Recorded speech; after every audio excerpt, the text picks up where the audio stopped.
Brilliant. Well, first of all, good evening. Welcome to people I know. It's good to see you again. Well, most of you anyway. Some of you just look like trouble to me on a Friday night. And welcome to people I don't know. It's really nice to see you for the first time. That's really cool that you could be here for this. This is quite overwhelming, actually. The whole experience of what I want to talk about this evening and the response to this is quite surprising. If I put things out, I would expect to get, I don't know, 10, 15, maybe 20 responses. There were somewhere close to 90, I think, and then somewhere just shy of 70 people have registered for the call, which is phenomenal. So there's something in this. There's something that I think for people like us in this profession is really worth talking about. And that's one of the big themes I found last year. So my basic plan for this evening is to give you my rendition, which is obviously a narrow view of kind of what happened last year and what I think is important about it and what someone could hear in what I'm saying, which is probably less important, really. So I hope that sort of makes sense. So I want to try and steer you to what I think is the value and steer you maybe out of what I think is just less interesting. Also talk a little bit about the ripple effect, because I had some really interesting responses to it, including some quite vitriolic responses, even from people I didn't really know. So that in and of itself was fascinating. When you do anything publicly, it becomes interesting. And all right, it's a micro world that we live in compared to the world, but it is interesting to see. But before I get totally into it, while I let people in, I'd just like you to type in the chat, if you would, if there's one thing you could get out of this evening, what would it be? And if you don't particularly have something, don't worry about it. It's not like a compulsory question. But I'm just sort of curious as to, because it was quite a throwaway post that I wrote on Saturday last week about this. And it was a genuine kind of, look, if people want to talk about it, I'll come and talk about it, because those of you who know me well will know I'll sit and talk about anything for any amount of time. So if you could get one thing out of this evening, can you just pop it in the chat and tell me what it would be? And that'll just give me a minute to finish sipping my coffee and just let anybody else in who's late. What would you love to get out this evening? What's my next step to getting more clients? Brilliant. Love that. What else? Anybody else got one? I'm just kind of curious. Well, what got you here? What's got you here on a Friday night? What had you sign up? Particularly if you don't know me, if we've not particularly got a relationship. There are people here who not I would expect to be here, but I would expect them to be here. It doesn't surprise me that they're here. But if we don't know each other so well, I'm interested in that. What got you here? Julie Brown did. I love that. Julie says, seeing any blind spots that I might have missed. Here comes Al. Help around being prepared for any negativity. Oh, that's a lovely one, Laura. I love that. Prepared for any negativity when posting offers. Laura, did you get the email that I sent out at about 5:15? In that is someone talking about, yeah, cool. So that person's a friend, actually, who posted that, but they had a lot of judgment about it, which was fascinating because a lot of their judgment had never even occurred to me when I posted the offer. Pros and cons of using the approach used to create clients. Brilliant. Try and cover as much of that as I can. How to find potential clients to even have a conversation with. Awesome. Yeah, love that one. Julie shared your post. I was curious and had no plan, had no plans for this evening.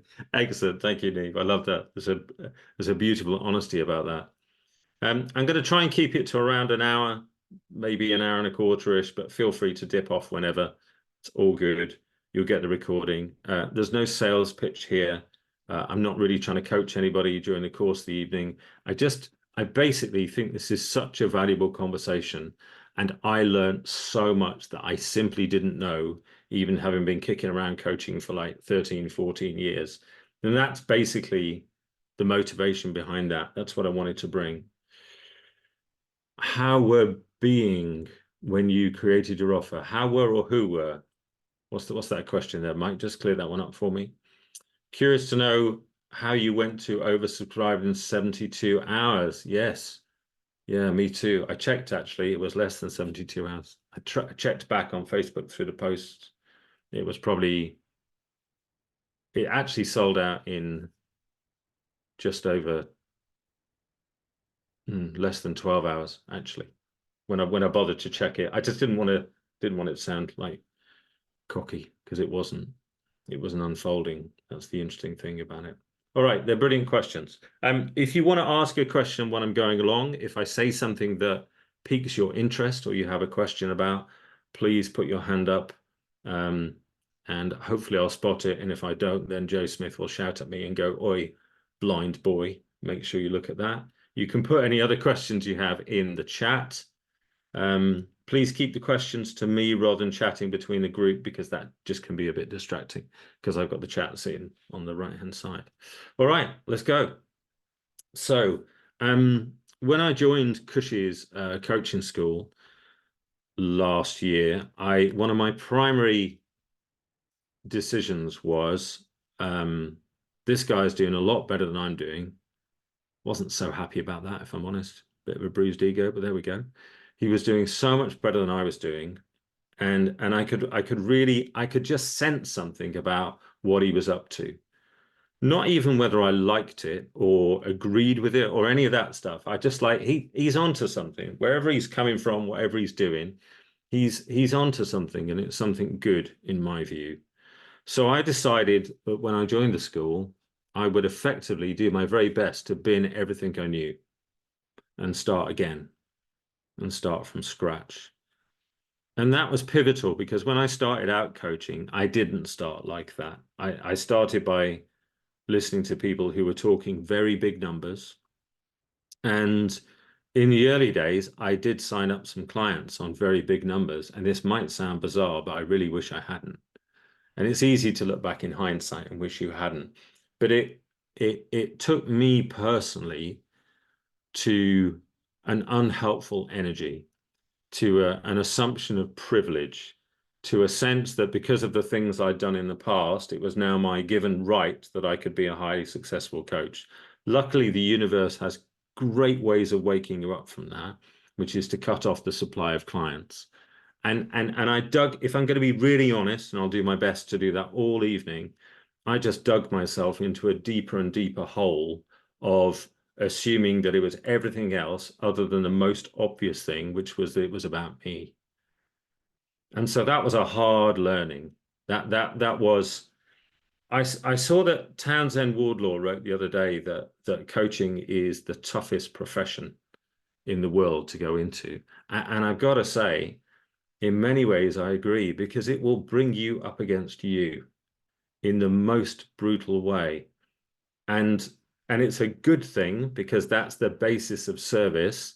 But it can be the school of hard knocks, especially depending on how tough your ego is. Turns out mine's pretty tough, actually, which I kind of knew, but it was hard coming up against it. It wasn't always pleasant. So that was like my frame to go into the school, was try not to assume you know stuff, Dave. Try not to be the person that your CV would say you were, and this mental image you have of what you. I think I really felt entitled to having a really thriving coaching practice. I feel a bit cringy even saying it, actually, but I think it was genuinely true. I just assumed that I could swan through from what I've done into something else. It didn't turn out that way. And to be honest, now I'm really grateful it didn't, because I wouldn't roll the clock back at all, given what I've learned and what shifted for me personally. So that was the first thing I wanted to share with you. That decision, I think, was pivotal. The second thing, because I'd kind of come across this being thing by the early part of last year, and I was a bit skeptical about the being movement. Looked a bit culty for me, if I'm honest. Looked a bit like people learning to say all the right phrases, but felt a little bit empty. And again, I'm going to be as honest as I can with you. But again, something in that said to me, there's something for you to see here. That despite your own vast amounts of judgment, there's something that you ought to see. There's something useful for you. And I saw it. And I saw that what I was up against was me. It was really simple. That's what it was all along. It had looked like many other things. It had looked like, where do I find a client? Where do I do this? How do I do that? What's the answer to that? And all the time, what was lurking there was my own insecurity, my own sort of worry about how I might be perceived, or what would someone say, or all of that kind of stuff, or even what would I say about it. So it brought me into the open about those things. And I also watched Steve Hardison, again, a man I'd had loads of judgment about in the past. And I couldn't get away from the fact that that guy looked like he was having so much fun being Steve Hardison. And so I asked myself a simple question. Dave Kibbe, are you having as much fun being Dave Kibbe as Steve Hardison is being Steve Hardison? And I was like, no, not really. And it's not that my life was bad, or this is a big tale of hardship, or any of that kind of stuff. It isn't that. But I just watched him and I thought, gee, you're just having such an amazing time. And so like the second decision was, right, that's going to be my navigator. My navigator is going to be how good a time I can have. Not what results can I create. Not even can I be of service, because I can see that as a massive tripwire as well, actually. It was how good a time can I have being Dave Kibbe. And if I can, and because I hadn't always enjoyed that, that's probably a longer other story, right? So if I could go to bed in the evening happy with daving, and I could get up the next morning excited about daving, that would be a victory. And I started to tick them off. Days where I was excited about who I was being in the world. So that's how being related for me. So again, when I went to the coaching school, I was right, okay, I'm not going to be the sort of snooty know-it-all, which is what I would normally do, captain aloof at a thing. I'm just going to hurl myself into it, as uncomfortable as I might find it, because I'm a kind of like extrovert, introvert. So I love being around numbers of people and whatever, but my recharge is alone. So I've spent most of today alone, quiet, because I've got this evening, like with 30 people live and 40 odd people wanting the recording. So this is my outpour. So I have to recharge for this. So my day is set up such that I can give this. And that's a point I would make for coaching. If you're similar to that, when you're organizing your work, acknowledge and respect the level of energy it takes to do your work. Like for me, it's significant. If I do, and I'll talk about this when we come to talk about the number of clients that I took on and the repercussions of that. But I've really learned to, I suppose, manage my energy, manage my outpour, not give too much, don't get depleted. So at one point today, I thought, I haven't done much today. And I thought, well, no, of course you haven't done much today, you numpty, because you've got a whole bunch of people to be with this evening. I want to bring as much of me to this as I possibly can. So that was another decision for the school, was to bring as much of me as I could possibly muster and throw it at it. And I did. Definitely. And I got an absolute stack out of it from doing that. So that takes us to the first live weekend of the school. If you've got any questions or whatever as I ramble on, because as I say, those of you who know me will know I'll just keep going. I'll just keep talking. Please do stick your hand up or ask. And I've got two screens. I think I can pretty much see everybody. So it takes us to the first live weekend in the school in September. And 20 minutes in, I wrote, in fact, it was within the first 20 minutes, and I'll read you what I wrote from the book. This room is a catalyst for global change through shifting consciousness. And I was like, that's cool. I can play that game. So suddenly I need to build a practice, like everything I had on it got obliterated in the first 20 minutes of the first day. And it became like a bigger game way bigger than me, way bigger than anything I could do in this lifetime, bigger than anything I could imagine. And I was hooked. I was in. And something in that, and I'm not prescribing this as a methodology. I'm not doing a Simon Sinek and go, oh, you've got to find your why. The unfolding brought that to me, and I was like, well, compared to shifting consciousness, inviting somebody to a coaching conversation is a piece of cake, quite frankly. So all of the heaviness, all of the worry, a lot of it anyway, was depleted in that first 20 minutes. And I started to relax. And as I started to relax, I started to really enjoy it.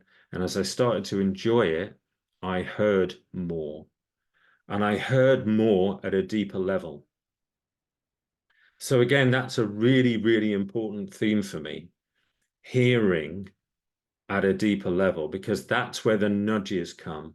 And this whole project was a bunch of nudges with a bunch of feelings about those nudges, as you'll learn soon, a lot of which were really uncomfortable. Yeah. So, but the frame, the overall frame was fantastic. It was so beautiful to be in that room with all these other inspiring individuals talking about making change in the world, which is like my favorite thing. And then during the course of the first day, I realized something, and I realized it in a way that like really moved me and hadn't before. And I think this is significant to share with you. I realized I really wanted to do this, and I let myself admit it to myself. And I don't think I'd done that before. I think I had coaching as something I kind of felt, I think I said previously today, entitled or well, that's a nice way of earning a living, or I can charge big. I had lots of like ego stuff around it. And I sat there and I thought, God, this means a lot to you, actually. And I know there's a whole conversation about attachment and not getting attached. I quite like getting attached. I'm attached to a lot of stuff in my life. I enjoy it, right? So I'm not in the detachment club. I'm not saying it's wrong. It's just not where you're going to find me hanging out on a Friday night. So I sat there and I'm like, oh my goodness, you actually really want to do that. And again, that was pivotal for me to see. It was like I was on the line at that point. And I knew that if I didn't, and again, this might sound strange, I knew that if I didn't, I'd be really upset that I couldn't do it. And I liked that. I liked that I was bothered because I'd become a bit blasé about it, quite frankly. A bit kind of intellectual and actually a bit detached, funnily enough. And it wasn't that. I really cared. I really see that we can do interesting stuff in the world and we can have impact. And it makes a bloody difference. And I think one of the most frustrating things in the world currently is, how do you make a difference? Like, we've got a general election coming up in the UK, and I'm like, you're kidding me, right? It's like, I won't get into politics, but to me, it just like two choices of crap. Fundamentally, we need totally different change. Anyway, I'll try and veer off politics. But I started to see ways that I could be involved, I could engage, I could bring all of me and everything I'd done before, and I got excited. Anyway, during the second day, Kush is talking about whatever Kush is talking about, and he tells a story about a guy from Steve Chandler's school, ACS, who did what became known as a no-brainer offer to fill his practice.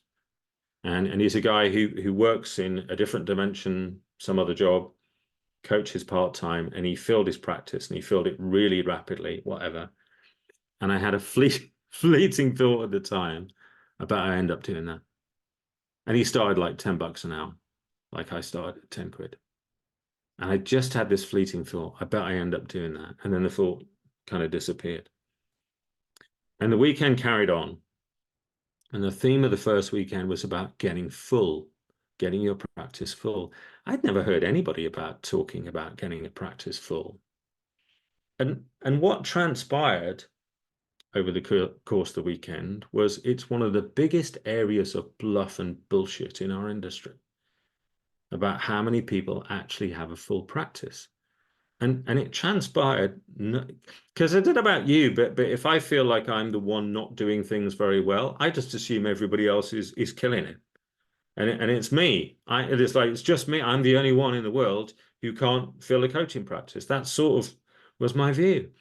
And then I started to realize that even people from looking at their social media, you'd assume were absolutely whacking it out of the park. Wasn't the case at all. It really wasn't. So there was an art and a science to this that I just didn't understand. I just didn't have it. And during the course of that weekend, I got enough of the handle of it. And as I said on the post in the email today, I'm not an expert. I'm not putting myself forward as one. You know, if you really want to see that, sign up for Cush's School or go to or get Chandler's Online something. You know, those guys are really, really good at it. But I got enough of a handle on it to see what they were pointing to and how important getting full was, the significance of that from an internal point of view. Coming from full, our true state, coming from full as in I have the number of clients I want in my practice, makes a massive psychological difference.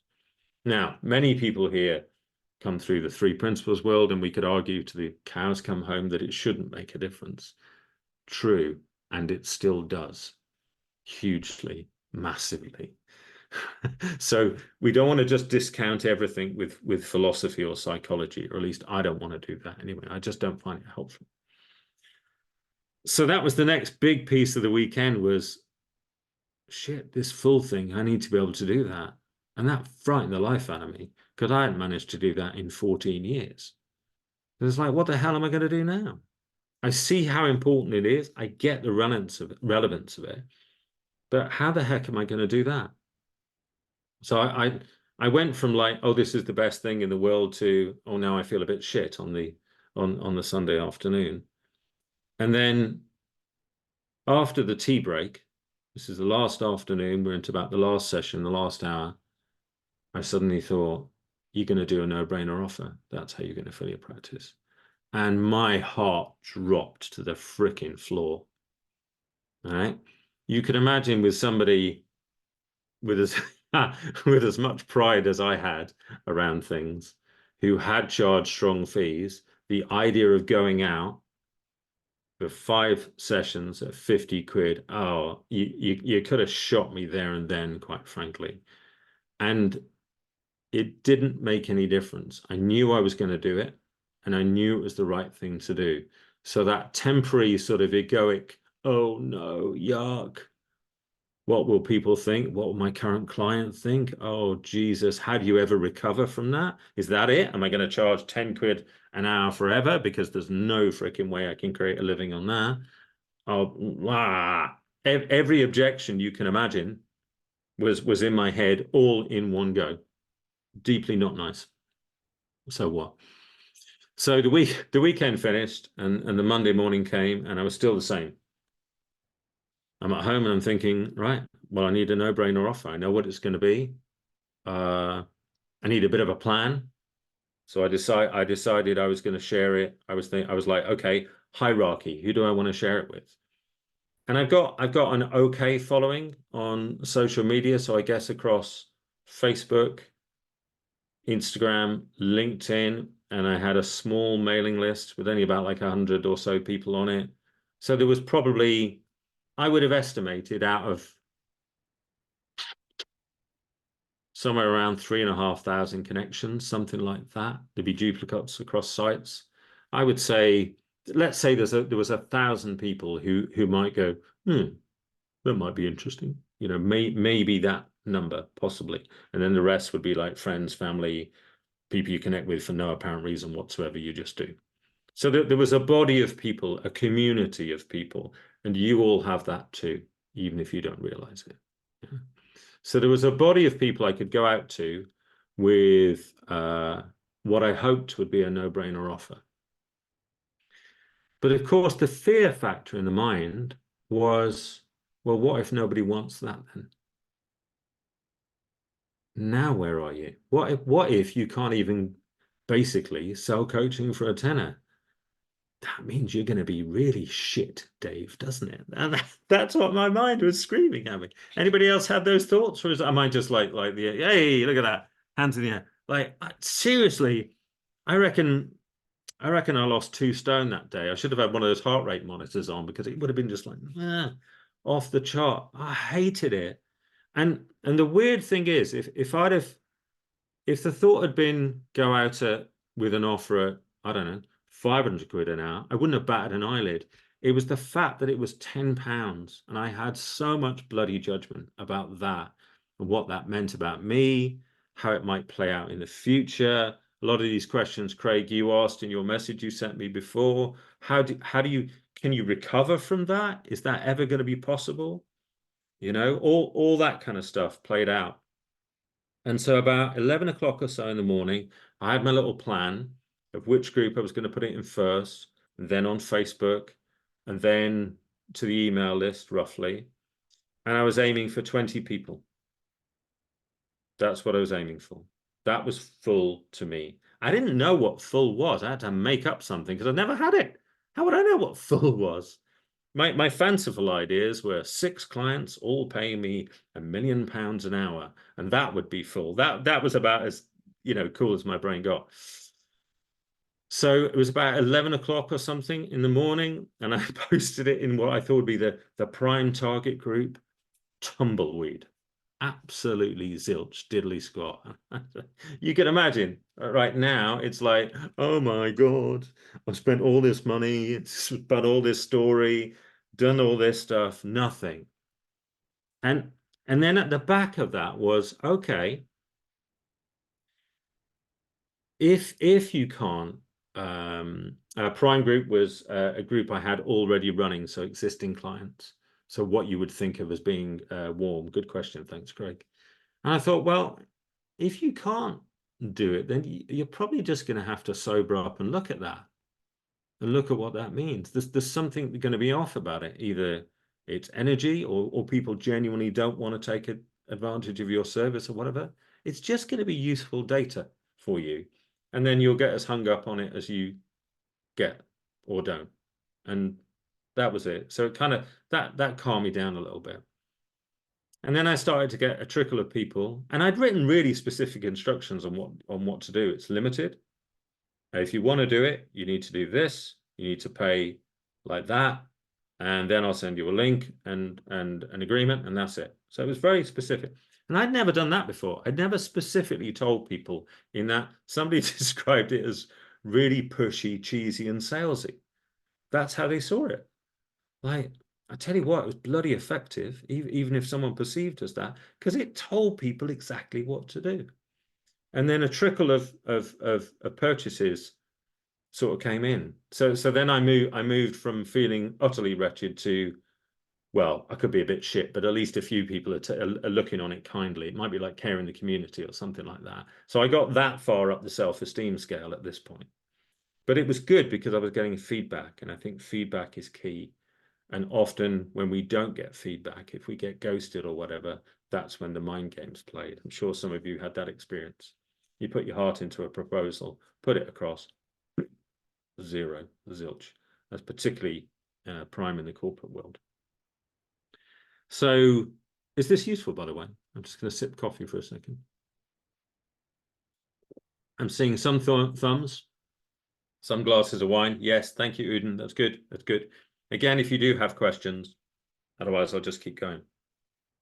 So I got a trickle of things coming through, and I started to feel a bit better about stuff. I started to feel I wanted it to be a useful exercise as much as anything. I was testing what I'd been learning. I paid quite a lot of money to go to this coaching school, and I wanted to know there was integrity in what I was learning and that I could execute on it. And I'm pretty good at executing. I'll do stuff usually. So the day plodded on. I put the post out on my main feed on Facebook and got some comments back. That's great. Sent it to the email list. That's good. Put it on LinkedIn, and it churned through and it churned through and it churned through. Anyway, by about 20 past 10 at night, I was at 18. So I was feeling less wretched by this point. And my wife said, "Are you going to go to bed? Are you coming up?" And I was like, yeah. And then something stopped me. So, and I went, oh, I can't. She's like, what do you mean you can't? You can. It's our house, you know. You can just walk up the stairs and you can. I went, no, I can't, because I said 20 and I've got 18. And if I go upstairs as the guy who stops at 18 when he said 20, I'm going backwards. I can't do that. I've got to get through this 20 thing. And she was like, okay, whatever. And she said, well, what would you do? And I said, well, I'll sit here all night if I have to. She's like, well, that's nuts. You're probably tired, and this is probably tiredness coming out from the coaching weekend. You only got back like last night. That's silly. And I went, uh-huh, yeah, you're probably right. She usually is. But that's what that's what I'm gonna do. And again, that was like a massive shock to me. It was like, shit. I'm serious. I'd have sat up all night if I needed to, messaging people or answering questions or whatever. And some of the questions were like quite freaky, actually, considering how specific I'd been about the instructions. But again, that's probably another story. So 18, and was that to get 220 or to be able to tell some that you're on now full? Both is the answer to that question, Craig. Good question. I'll try and come to that. So I'm at 18. I'm like, hang on, US are alive and well now. Yeah, they'll be doing stuff and in the world. I was thinking through time zones. Now I was thinking of people that I talk to regularly, and I thought, oh fuck it, I don't care anymore. I'm just going to start messaging people, and I did. And I literally went to Messenger and Messenger on LinkedIn, and people I'd engaged with or maybe done like a discovery call in the past. I literally messaged something like, and there may even be somebody on the call who got one.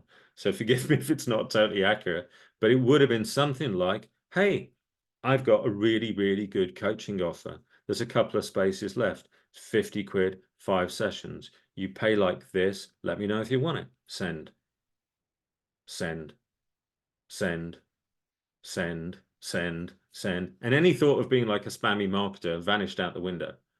I was just being moved by something. And they're all people I knew. I mean, it wasn't like I was sort of, just messaging Bob down the road kind of thing. But in that send, send, send was a freedom I hadn't experienced previously. It was like, shit, they're just messages. If people don't like it, they can unfriend me. It's not like that hasn't happened before. Or they could block me or do whatever. It doesn't matter. And I really started to see how much bollocksy ass thinking I had about all this stuff.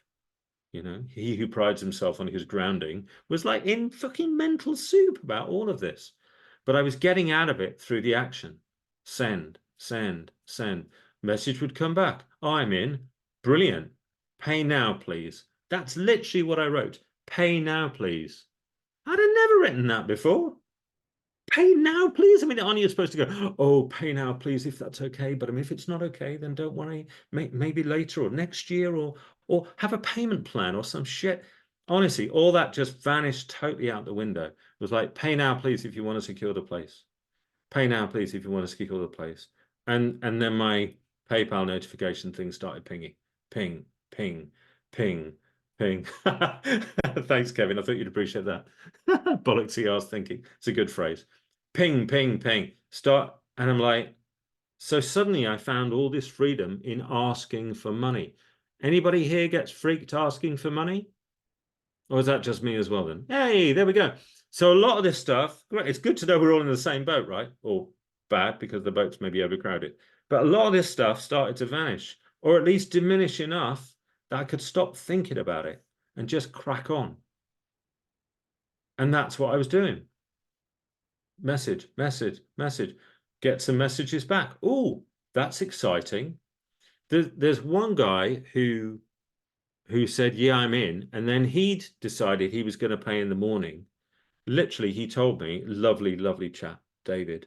He got into bed and something made him go, I know what, do you know what? I'm going to pay it now, and bounced him out of bed to make the payment. So there was something in the air about the whole project. And then By the time I went to, actually makes me a bit sad thinking about it now. By the time I went to bed about 10 past 11, there was 28 people.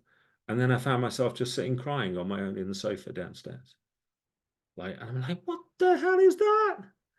That's crazy. It was just relief as the tension around the achieving and the working through. And we've all been in sessions with clients and been the client when that happens. And it was just huge. And I can't describe the relief. It was like, and what dawned on me at that moment was possibility. It was like, oh wow, this could be possible. I could do this perhaps. Yeah. And when I saw that, I realized that I'd been living in impossibility, secretly, covertly, chopping my own legs off without recognizing it. Just niggling away at myself. Anybody else recognize that? Just giving yourself a hard time when you don't need to. And I realized the volume at which I'd been doing that and how unkind I'd been to myself and how harsh I'd been and how judgmental. Like I saw it all in an instant. And then a lot of it started to flush away. And I got like deeper compassion for all of this that we go through. And I agree with Townsend. I think it is the hardest thing ever because you put yourself out in a way that many professions just don't. They have a process or something that they can hide behind. We don't have that. We're the process. The client is part of that. We're naked and raw, and I felt it properly, perhaps for the first time ever. And it was beautiful and really quite moving and quite challenging to go through. And so I went to bed that night kind of in a mixture of like, wow. And I didn't care whether it was 10 quid or £10,000. I'd gone from one client at that point to 28. By the time morning had come, it was 35. Now, there's all sorts of strategic errors in that, like not putting a limit on it.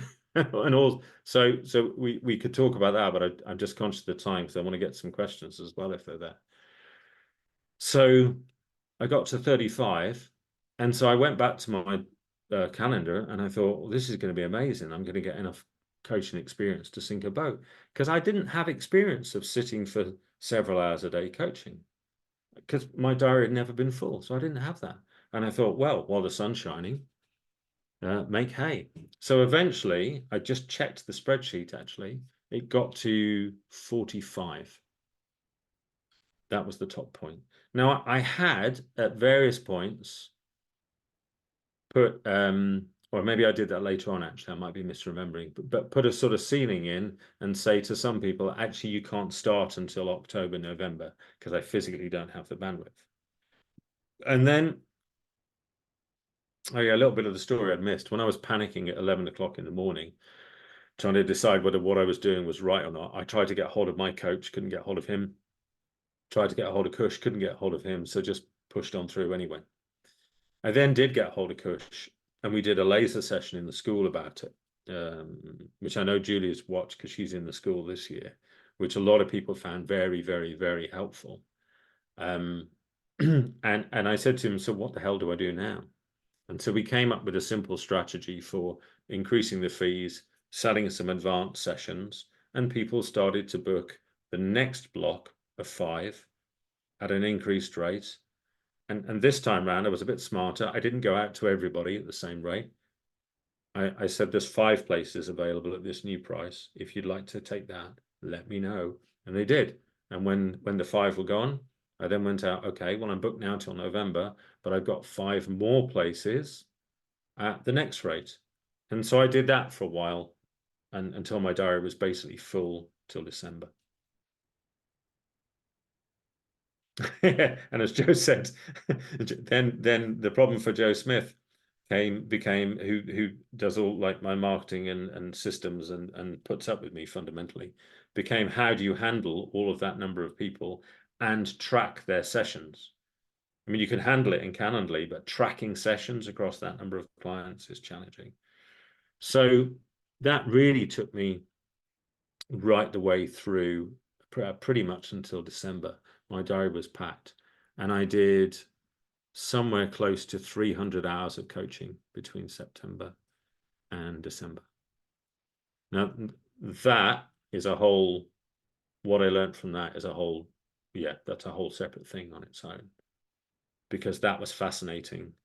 Because if you go out to market with a very keen offer and you're basically saying, come on in, come on into my diary, you're allowing for anyone and everyone, no filter at all. So I would never do that again. Personally, I would never do that again. I would put in, there are simple filters that you could put in place, like 2 or 3 key questions. Because what you'll find is that even though, and again, no judgment in any of this, no blame, nothing, but even like in this evening, so 90 people say, yeah, great. 60, close to 70 sign up. 30, which I think is amazing, that you guys have shown up live. Some people will watch the recording. A lot won't watch the recording. Some will. There's a natural funneling effect. So you can put in some simple questions that will basically have people in front of you who really want to get something out of it. Now, my guess is for everyone on the call this evening, regardless of whether you put something in the comments, or even if you're aware or not, there is something you'd like to get out this evening. Otherwise, you wouldn't give up an hour of your Friday evening. There'll be something in there for you. And my hope for this evening was that in me sharing as openly as I could, without trying to teach you anything, that the nudges that I got and the action that I took, you'll find your nudge, and that will move you forward, because that's what moved me. It wasn't really some prescribed system. And when I heard Steve Chandler talk about ACS and advanced client systems, and heard him say the best system you can have for creating clients is the system that works for you, I was like, oh yeah, it's not some abstract technical thing. There'll be commonalities in everything. You know, you need someone to talk to, something to speak to, all that kind of stuff. But that's fairly high chunk. How it works for you is going to be how it works for you. Now, you might hear something in this little diatribe that helps you move to the next thing for you. Craig, good question. You are my man of questions, Craig. I love you. How do you distinguish a nudge from a fear? A nudge to me is something I just know I'm going to do it, and fear is what temporarily gets in the way. And the degree to which I'm bothered by the fear is just that's the distance between when I know I'm going to do something and when I actually do it. And that could be seconds, minutes, hours, years. In some case, people will have had years and not acted on them because they've just got a bunch of reasons thinking why they can't. So I'm going to pause at that point, because that feels like a good point to pause. And we've got 10 or 12 minutes left of this session. Are there any questions? Is it useful? Have you heard something in there that you think you'll find valuable, taking you forward? And if not, just lie to me and go, yeah, we really have, because I'll feel better then. That's good. Excellent. Thank you. Thank you, Helen. That was very kind. That was a that was a very distinguishable nod. I appreciate it. Craig, unmute, fire away.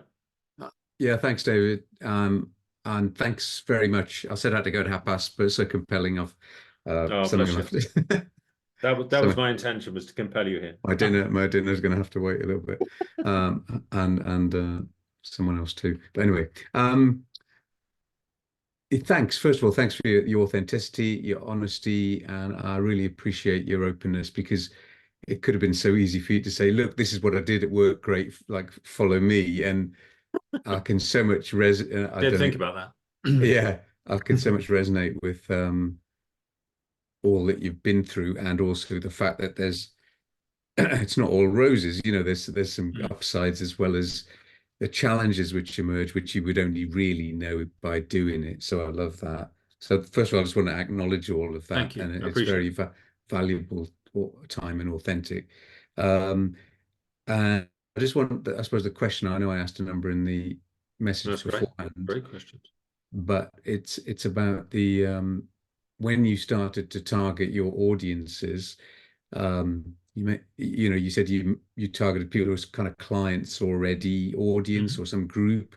When you went, so they were already everyday clients. When you went beyond that, was your audience a mix of coaches and non-coaches, Yeah. and then those that all came in in their numbers, did they tend to be also a mix, a good Yeah. mix of coaches and non-coaches? Or was it like a whole bunch of coaches coming in? Just curious. Yeah. No, there were quite a few people who were coaching already. There were Hmm. people who were in jobs and interested in coaching. There are people who were in leadership positions and coaching might be part of what they do, but they had no desire to become a professional coach.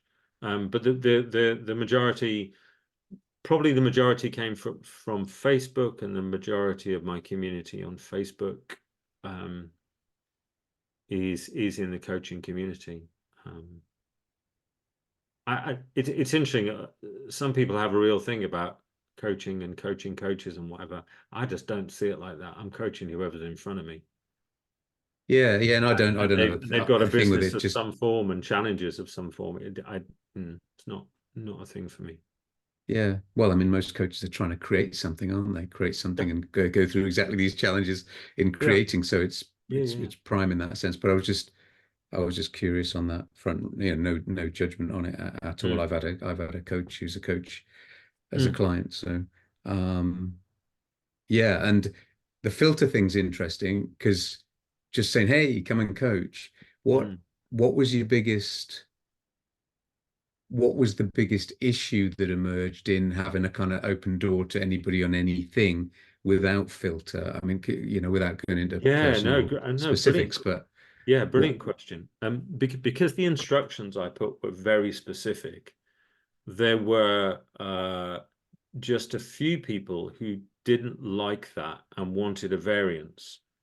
And I decided that because it was a very um, keen offer, shall we say, I decided I was going to be quite tough on that. It's like, well, no, if you want it, it's just that you can't go into Sainsbury's and say, look, I know the cornflakes cost 3.79, but I'm wondering if it could be £3 now and 79 next Tuesday.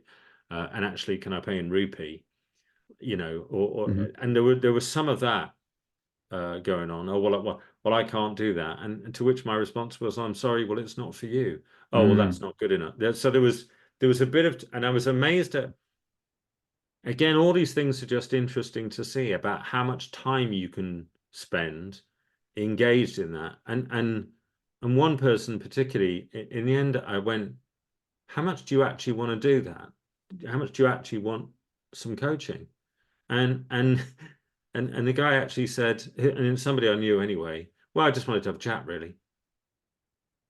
And I said, well, this isn't a chat, really. mm, You can chat with me anytime. You know me. Just message me and say, I fancy a virtual coffee, and we'll do that. This is for something that's different. This is coaching. And again, those kind of things I don't think had come out of me so cleanly. And Kush often, and other people do as well, but talk about taking a stand for. So I took more of a stand for my own business than I think probably I had in 14 years in mm. simple ways. For the value of Yeah. coaching. Yeah, even at the And low that's value. yeah, Yeah. totally. And that's a really important thing around, and I'll maybe talk a little bit in a minute because I can see there's some other questions as Hmm. well about how other people use this offer. So what I wanted people to understand is that I wasn't advocating that everybody go out at £10, €10, £10 an hour. Some of the questions I got from people who connected with me on Facebook just over this issue because they'd heard about it from other people were they'd get on the phone and they'd say, look, I've got this, that, and the other business proposal, but I'm out on price. And my suggestion was, well, why don't you just be flexible then? And they were like, oh, but what will the client think? And it's like, well, it sounds to me like the client is interested. You've just got a bit of a stalemate about the proposition. So why don't you just flex the proposition? And one person did. I'm thinking of, who I don't really know, and I haven't spoken to them since. They literally contacted me about that and landed a fantastic corporate gig. I think it was worth like $50,000-$60,000 or something, and they were just out on price and not willing to talk about it. And I think part of the problem with coaching is that people talk about price, and and often people with bigger followings are like, I charge this, I charge 100,000, 150,000, as if they never do any deals or anything. It's just not true. They're doing deals all over the shop, actually. So it gives a sense that if you're not in that position, that somehow you could interpret yourself as inadequate or whatever. And actually, really, all that was being suggested is, why don't you flex it? Why don't you, if you see if there's a deal to be done that works for you and works for the client? Steve Chandler says, if you're a professional coach and somebody wants coaching from you and you have a space in your diary and you don't create a deal, you're not a professional coach. And when I heard that, that hurt as well, because I turned people away on price. Well, sorry, I know you say you want to work with me, and I know it sounds interesting, but my price is this. And then I just had an empty diary. What's the point? So it depends on what game you want to be in. So, and somebody asked the question about what pricing I did. I just started doubling it, basically. Just doubled the price, I think. Or I went from 10 to 20, 20 to 40, 40 to 50, and then 50 to 80. I just started playing with it, because the market, wherever you're operating in, will give you feedback. And so price doesn't become a weapon, it becomes a way of filtering your time. I think, does that answer your questions, Craig, by the way? They're good questions, thank you. Karina put a really nice question, I think. Let me just scroll back, about energy. Yeah, Karen had asked about how much did it increase each time. Yeah, it was kind of that. I did a lot at 10, some at 20, but a lot less. Then a few at 30. Then I thought I'll test 50, and I might have tested a couple of other prices. I tested 250. I just started playing with it like a game, and then moved people quickly to 6-month or 12-month packages. People where I would say there was a substance of work to do, something they really wanted coaching on, and something I genuinely felt I could help them with and wanted to help them with. Because I discovered quite a few things that I didn't want to help people with on the route, just didn't float my boat. Other people would be great for them, and I tried to steer them to other coaches, but it's just not how I want to spend my day. Karina says, I'd love to hear more around managing your energy with that many clients. I spent a lot of my lunch hours asleep. That's how I manage my energy. I'm really good at napping. So I can nap for like 10 minutes. So literally, I'd have my roll or whatever it was at those times, be like 20 million tons of protein at the moment. But anyway, so I'd do that. And then I'd literally set my alarm, go to sleep for 10 minutes. And then run a bit of a ritual, like weird thing I do to re-energize. I clean my teeth. Anybody else do that? I've got one of those squirty things using in your mouth and floss and clean your teeth. And it's now looking at me like I'm mad. That and then wash my face. I picked it up years ago, I think from a Men's Health magazine or something. How to recharge during the day, and it was wash your face, clean your teeth, put on something smelly or whatever, and you just feel fresher. It's a mind game, but that's how I did it. But so I slept a lot and drank a lot of fluids to keep hydrated, and fairly quickly worked out that was unsustainable. So set about filtering down, and one of the best ways of filtering down is price. It just is. So I hope that answers that question. Mike says, appreciate experience. You're very welcome. Thanks, Mike. Thanks for coming. Zoe says, what would my qualification questions be given your experience? They'd probably be something simple, Zoe, like what is it you'd like coaching on? Have you had coaching on this before? How long has it been a challenge? What would overcoming it open for you? Just there'd be simple questions like that. I don't know how other people find this. I find when I get a big block of questions off a coach, I'm just like, oh God, no, I can't be. Just phases me totally. So for me, there would be very energetically gentle questions that might just somebody to lead them to be in a place of openness, where quite ideally I'd write them sensitively and cleverly enough, such that when somebody went through them, they might basically go, oh, actually, I'm sorted. It's all good. It's done. So it would be, I'd be endeavoring to come from that place of service.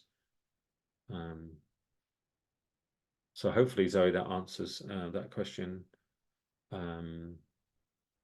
Craig asked, were the 12 and 6 month more premium fees? Yeah, they were. Yeah. He's had to go, so that's good. Great questions there. Thank you, Craig. You'll hear that on the recording if you listen to it. Jane says, you mentioned right at the start about being of service being a tripwire. Ah, yeah. You know that the pattern of addiction can run in any realm. So it can, people most often talk about alcohol, drugs, self-harm, porn, that kind of thing. But addiction, the pattern of addiction, the compulsion can run in any realm. So that the pattern of getting in your own way can run in any realm, including being of service. So people it can turn into an egoic based thing. Oh, I'm just being of service, which means just spraying crappy energy everywhere. You do see it. You don't see a lot of it, but you do see it. You see it more in big community groups. Oh, I was just being of service. I was being so of service. And if you feel into it, there's just, and for me as well, I'm not a particularly altruistic kind of human. I've tried to appear to be altruistic, and I just trip over myself left, right, and center. I'm a bit more self-centered than that. That's just what floats my boat.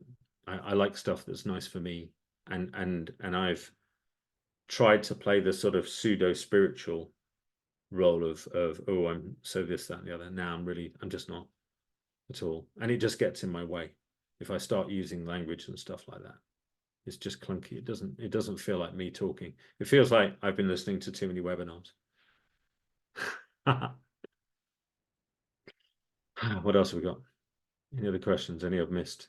If anybody would like to raise a question, there's a load more I could say, but I'm just conscious of the time as well. Ishbel says she'll be listening for her nudges. Yeah, that's the gold. Pick out your nudges and follow them. Kevin says, what percentage of those who jumped in stayed with you at the higher price? 6, 7, 8, 10. Yeah, 10 out of 50. I did actually look that one up. I looked up of the kind of 40, let's call it 40 in a sense, meaningful one. Nearly half were then in programs or one-to-one or both. So that was a pretty good rate. And I'm just about to adjust my business model again, because I want to. One of the things I realized quite recently is I want to bring more of me to what I am doing, and not a bit less of me to doing more things. So I'm going to be tweaking the 10 probably down to 8 over the course of time, so that I can really go deeper. Narrower numbers, much deeper impact is what I'm looking for. That's what floats my boat most. But I had to learn that because I had no benchmark for that. I thought it might be like a broad thing. To start with, lots of clients was great. It was like, wee, yay. But over time, for me personally, not sustainable. A lot because of energy. Whereas with a smaller group of clients, I reckon I can really get to know them, and we can really start to do interesting things at identity level. Hopefully that answers your question, Kev. You'll tell me if it doesn't. I know you. Greg, hadn't considered the value of all the coaching hours, the impact of that overall for my business. What's the biggest change or impact you experienced from doing all that coaching? Oh, that's a lovely question, Greg. The biggest change I noticed was cutting the fluff. I mean, I'm fairly direct, but you just go straight to it. Like there's a couple of clients on here who will testify to that. The speed at which we just go straight to it. It could be in the first 2 minutes. So I have one private client who quite regularly says, what do other people talk about in an hour? Because we tend to be done in under 20 minutes. And it's big stuff moving, and they're doing really cool things in the world. So probably the whole hang up on time got really, really challenged as well. And I just felt far more relaxed about it. By the time you've done that amount of it, I really found a pace and a flow that I really enjoyed. And it wouldn't be for everybody. I'm not, I'm not saying that at all. But for the people it was for, it was working really, really beautifully, and they were enjoying it, which is cool. It's a good mutual fit. So hopefully, Greg, that answers that question. How much do you get? And did it take you to make enough money to live on? Yeah, that's a good question, Karen. That took a few more months. Yeah, because obviously I'd sealed my capacity. But actually, I had a group program running that was paid okay as well. So I kind of smoothed out the numbers. But you're absolutely right, Karen, to draw attention to that. You do have to keep an eye on that you're not burying yourself with no time and not enough money. You're welcome, Uden, no problem at all. Jane, you're very welcome. How much fun am I having? Oh, ridiculous amounts. Particularly if you follow my current obsession for weightlifting. I'm utterly in love with weightlifting, like you would not believe. But don't start me on that, because I really will go till midnight. Nightmare. Helen says she was touched when, yes, thank you. Yeah, no, it was profound for me as well, Helen. Thank you. I hadn't realized at all. Mine's still there, Dave. I think I've answered that now, Kev, hopefully. If not, wave at me. I have. Good. Any further questions? Otherwise, I'm going to say a massive thank you.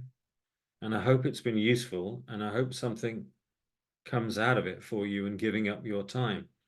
I think the fact that you're willing to do that and willing to look at this should tell you everything you need to know about your own commitment.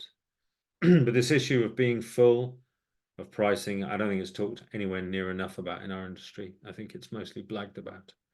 And thank you, Julie. I really appreciate that. Thank you, Elaine.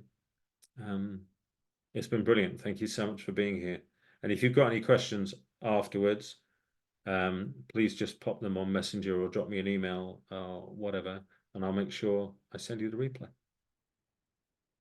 All right. Have a great rest of Friday evening. Thank you very much, everybody. Take care.